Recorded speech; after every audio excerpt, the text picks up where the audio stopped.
तीन कथाएं मार्गशीर्ष मास के लिए है। मार्गशीर्ष मास में एकादशी का उद्यापन क्यों होता है, तीन कथाएं और बहुत सावधानी से सुनोगे तो आनंद की अनुभूति होगी। कई लोगों के तो हृदय के संशय मिट जाएंगे कि मार्गशीर्ष मास में ही एकादशी का उद्यापन क्यों होता है, बाकी के महीनों में क्यों नहीं तो बैसाख में लोग कर ले, माघ महीने कर ले, कोई और अच्छा महीना ढूंढकर उसमें कर ले, कार्तिक आदिक में। पर मार्गशीर्ष मास में कार्तिक का महीना पूर्ण होगा और कार्तिक की पूर्णिमा के बाद मार्गशीर्ष मास लग जाएगा बस। तो इस महीने में जो उद्यापन एकादशी का होता है उसका प्रमाण, उसका आनंद, उसका सुख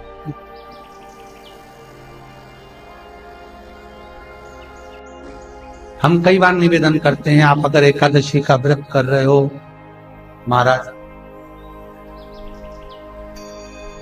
पूरे साल एकादशी करो, मना नहीं है, पर मार्गशीर्ष मास में जो एकादशी है, स्कंद पुराण कहती है कि दोनों एकादशी का व्रत कर कर या पूजन कर कर हम सारे दुनिया में जितने संत महात्मा जोगी सन्यासी तपस्वी साधक उपासक हुए, जिन्होंने एकादशी का व्रत करा, उनकी पुण्यता हम प्राप्त कर सकते हैं। ये केवल दो एकादशी,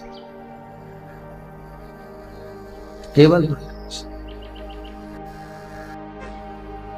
एकादशी का जो उद्यापन होता है, ये कार्तिक का महीना पूर्ण होगा, मार्गशीर्ष लग जाएगा महाराज।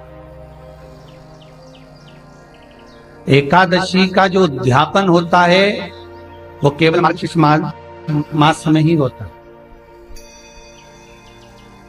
इसके सिवाय एकादशी का उद्यापन नहीं होता।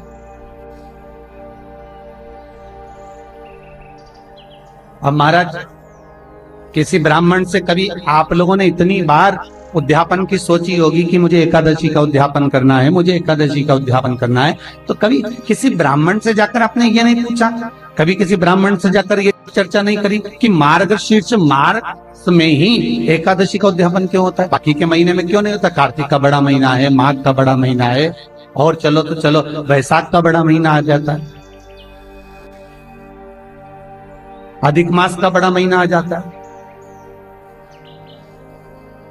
सारे जितने व्रत हैं आपके, चतुर्थी का व्रत हो, छठ का व्रत हो, तीज का व्रत हो, पंचमी का व्रत हो, तुम्हारा अष्टमी का व्रत हो, ये जितने व्रत होते हैं सारे व्रतों का उद्यापन बड़ा महीना देखकर कर दिया जाता है। पर एकादशी का जो उद्यापन है केवल मार्गशीर्ष मास में ही होता है।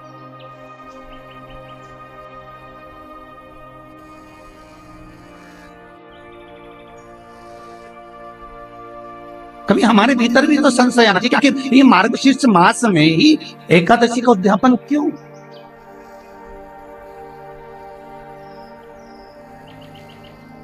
सारे महीने छोड़कर हम मार्गशीर्ष मास का इंतजार करते हैं कि आए, और मार्गशीर्ष मास में आए और हम एकादशी का उद्यापन करें, हमारी एकादशी पूर्ण हो जाए, और मार्गशीर्ष मास का इंतजार करते करते करते करते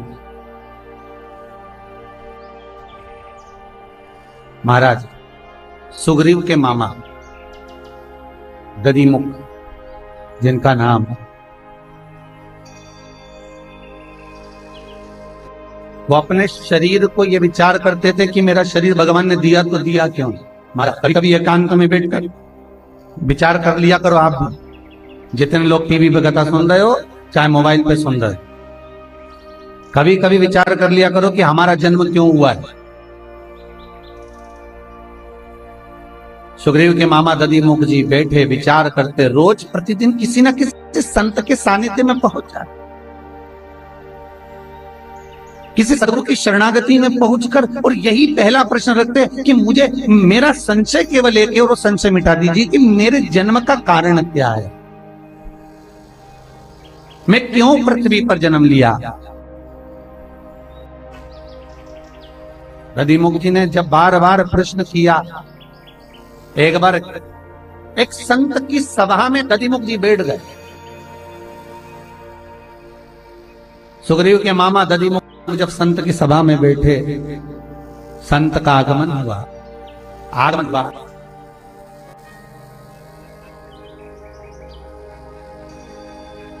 दधिमुख जी प्रश्न करते उससे पहले संत ने प्रश्न कर दिया, कैसे आना हुआ। अब दधिमुख को तो यह प्रश्न था कि मेरा जन्म ही क्यों हुआ, किस लिए आया। आज संत ने प्रश्न कर लिया, कैसे आना हुआ।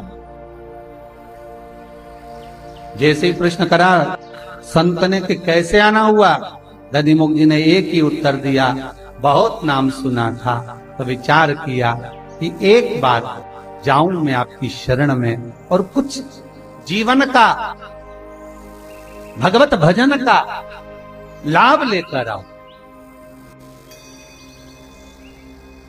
दधिमुख जी ने उस दिन किसी संत से प्रश्न करना ही बंद कर दिया कि क्यों। प्रश्न का उत्तर मिल गया।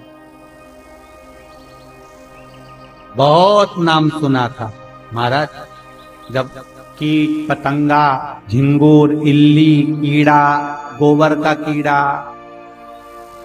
पशु पक्षी, ये सारी योनियां जब हम काटते हैं, इन योनियों में हमको लगता है कि मैं कब पृथ्वी पर अच्छे रूप में जन्म लूंगा, कब अच्छा। दधिमुख का वो प्रश्न खत्म हो गया। अब वो प्रश्न नहीं बचा कि मेरा आगमन क्यों हुआ, मैं क्यों जन्मा हूं, क्योंकि संत ने एक प्रश्न पूछा, कैसे आना हुआ। जब दधिमुख जी सुग्रीव के मामा जो भगवान की भक्ति में निरंतर डूबे रहते थे, भगवत भजन कीर्तन में, मार्गशीर्ष मास था, एकादशी का दिन था। सुग्रीव के मामा दधिमुख जी ऐसी कोई एकादशी नहीं जिसको छोड़ देते हो। सारी एकादशी में पुण्य करना, दान करना, सत्कर्म करना, भजन करना, कीर्तन करना और नाम जाप में डूबे रहना। तो मार्गशीर्ष मास में एकादशी का उद्यापन क्यों?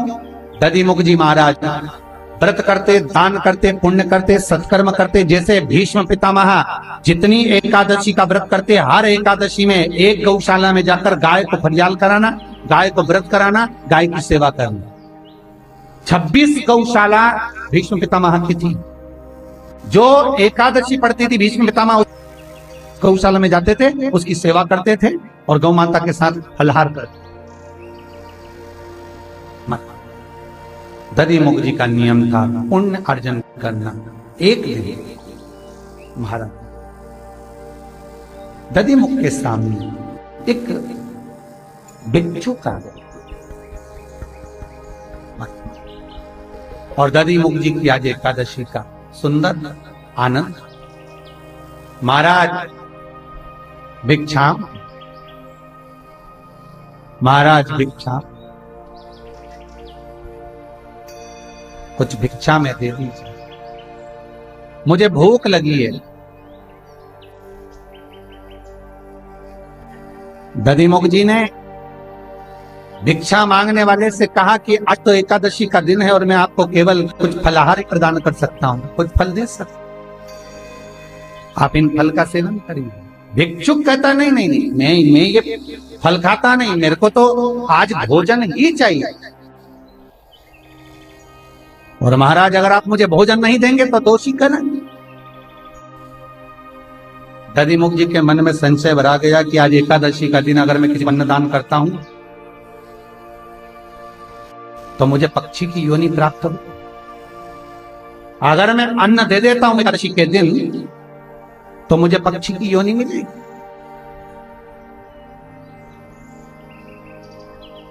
और यदि मैं आज एकादशी के दिन इसको भूखा छोड़ देता हूं तो मुझे नरक का भोग मिलेगा। कभी कभी ऐसी समस्या अपने बीच में भी आ जाती है, बहुत समस्या आती है। महाराज दधिमुख निवेदन करे, महाराज आपको मैं अन्न तो नहीं दे सकता, हाँ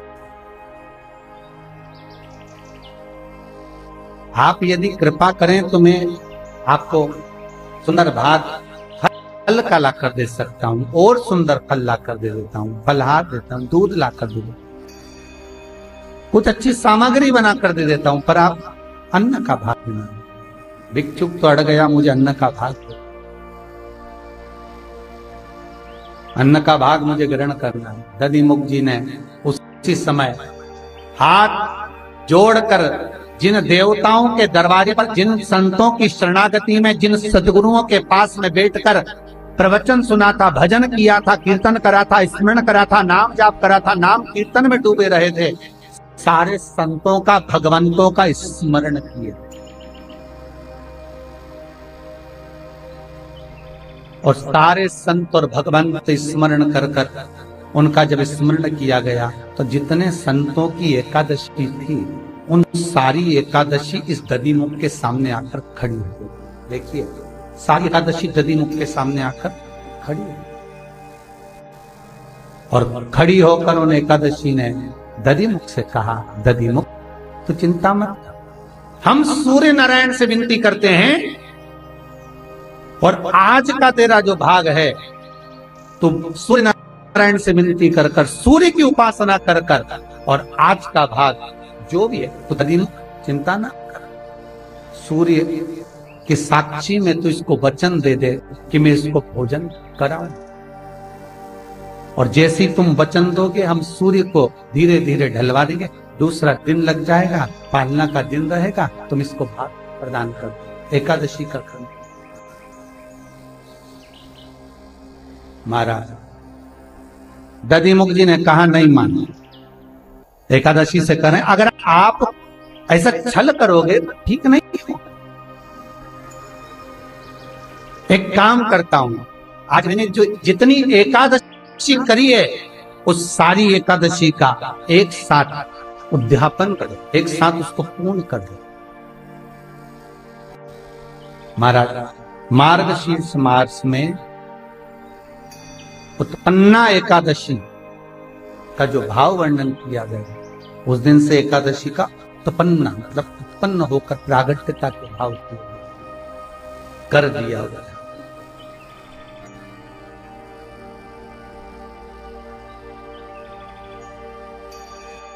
जो भिक्षुक सामने खड़ा था वो भिक्षुक नहीं था, स्वयं नारायण, स्वयं भगवान विष्णु सामने खड़े थे और खड़े होकर एकादशी उनके नजदीक में खड़ी थी और तुरंत नारायण ने कहा, सुन दधिमुख, इतनी एकादशियां हैं, 26 एकादशियों के लोग व्रत करेंगे, पर इस मार्गशीर्ष में तूने मेरा स्मरण कर कर सारे संत महात्मा जोगी सन्यासी तपस्वी साधक उपासक जितने भजनावली कीर्तनीय जितने भी हुए हैं सबका तूने स्मरण करा है, सबको तूने विराजमान करा है, सबको तू लेकर आया है। इसलिए बस यही महीना ऐसा होगा जिसमें एकादशी का उद्यापन होगा और एकादशी पूर्ण रूप से तुम्हें वर प्रदान।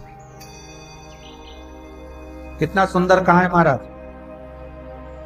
पूरे महीनों में केवल एक मार्गशीर्ष मास ऐसा होता है जिसमें उद्यापन करा जाता है। और क्यों करते हैं उद्यापन? तो दधिमुख जी की कथा कहती है, जिस दिन मार्गशीर्ष मास की एकादशी का हम उद्यापन जब करते हैं, 26 एकादशियों का उद्यापन जब हम मार्गशीर्ष मास में करते हैं, सारे संत महात्मा जोगी सन्यासी साधक उपासक स्वयं 33 कोटि देवता अर्थात जितनों ने भी एकादशी करी होती है, सारी एकादशियां का पुण्य उस दिन उद्यापन के समय हमारे खाते में लिख दिया जाता है। इसलिए मार्गशीर्ष की एकादशी के ही महीने में, मार्गशीर्ष में ही केवल एकादशी का उद्यापन, बाकी का कोई